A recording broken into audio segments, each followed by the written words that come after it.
So this is the quick introduction to using the microbit.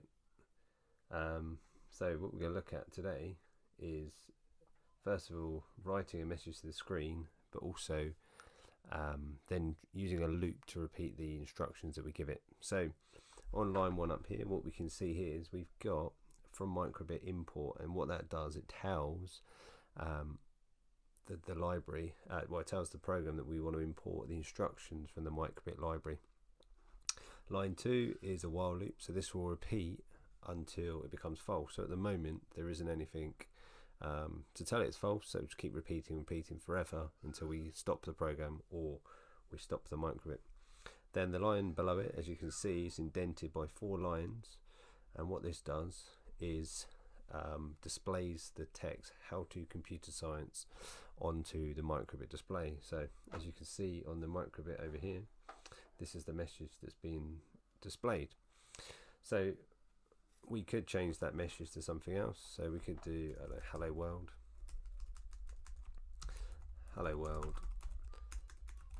and then when we reflash it, so as you can see, the little light on the back at the moment is flashing, so it's sending it to a little flash memory on the actual microbit. And then all we do then is now we get the message, so hello world. Very straightforward.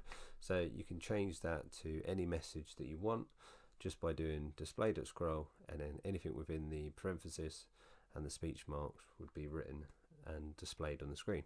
So that's very simply how you write a message to the screen. So at the moment it's doing it forever. So what we could do is we can change this to a for loop. So we could have for I in range, and then we can say we want it to just do it 2 times, and then we can flash that. So now when we flash it, as you can see, little yellow light's flashing away.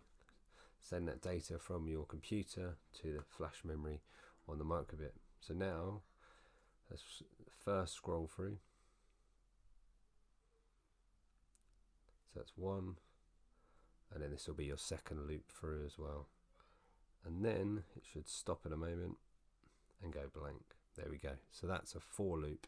So a for loop does it the number, it's a count control loop. It'll do it the number of times you want to do it, whereas a while loop will go on until we tell it to stop forever. Okay, I hope that's been a simple little introduction to you on how to write a message and display it on your screen, and also how the while loop and the for loop would work if we send it to the microbit.